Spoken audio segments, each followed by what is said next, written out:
Now, I've absolutely neglected the Sega Saturn as a console. I've had my Sega Saturn for about 7 or 8 years. Maybe that's a bit of a stretch, but yeah, at least 6 years. And I must have played like a week worth of Sega Saturn in all that time. And to think, as a system, yeah, it's flawed.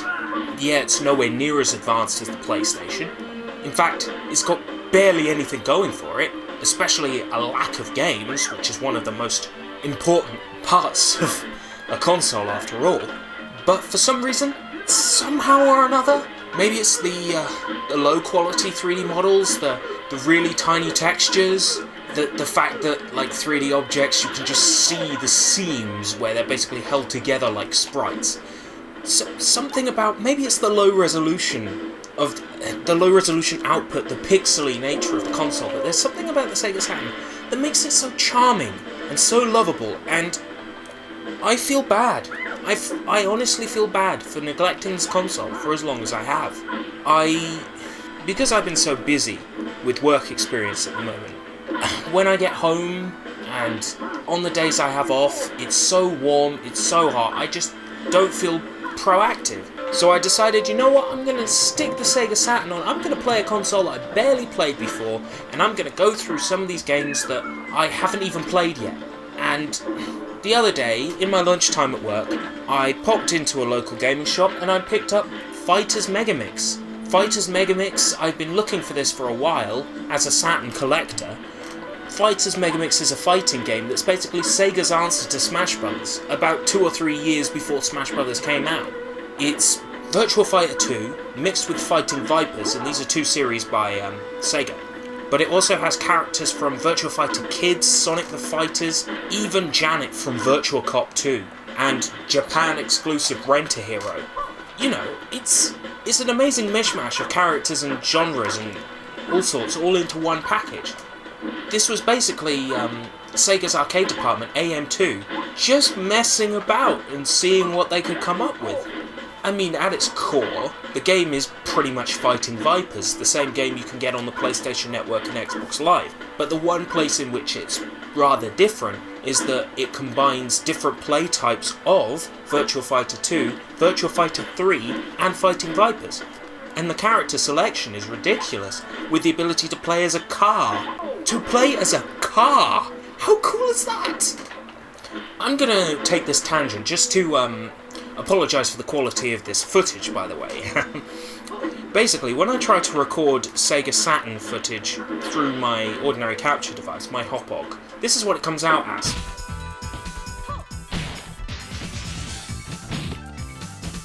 Yeah, it's kind of ugly. And then, when I want to record from an emulator, this is how slow and rubbish it looks. Yeah. So, the solution is to aim a DSLR camera at the TV screen and focus. Yeah, it's not all that great, but it's better than nothing. I don't want to steal somebody else's footage off YouTube, because I'm not that kind of guy. So anyway, what does this game particularly have to offer? Well, not that much, to be honest. In terms of fighting games from that era, it's as predictable as it can get. The one benefit, the one thing this game has going for it, is those hidden unlockables, whether it be different stages or different characters. But in terms of mechanics, it is a spruced up, more enjoyable, better running version of Fighting Vipers, which is already a fantastic game. What I would really like to see personally, is for Sega to make a new Fighters Megamix.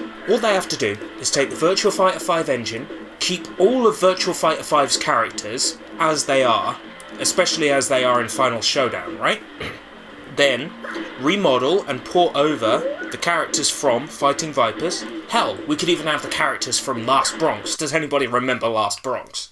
And then, on top of that, Sonic the Fighter's characters, as many as we can, in their classic look, you know, classic style, classic animation. A bunch of characters from Virtua Fighter Kids, or hell, just instead, have a kids version of every character in the game. Just a kid's version of every character, except the Sonic characters, because they already look like that. And then, we can start sprucing it up with modern characters. How about Kazama Kiryu from Ryoga Gotoku or Yakuza? Why not Beat from Jet Set Radio? Why not Ulala from Space Channel 5? Yeah, we can have Rent a Hero in there. He can come back. Yeah, Janet from Virtual Cop. But why not some other characters? Why not one of the House of the Dead characters? Like, I don't know, G? Or, James? Why not? In fact, anybody Sega is perfect for this. Well, anyway, fight as Megamix. If you're a Saturn collector, get it. Hell, if you're not a Saturn collector, get it. If you're just someone who plays Saturn and likes fighting games, get it. I'm glad I finally got the opportunity to buy and play Fight as Megamix, because I've heard so many positive things about it. It is, at its core, a predictable fighting game of that era, but it has some nice hidden unlockables. I don't really want to go much into it, but that's just because there isn't really that much, and I don't want to spoil what there is for you. I've already told you can play as a car. I mean, isn't that enough? Until next time, if we live that long.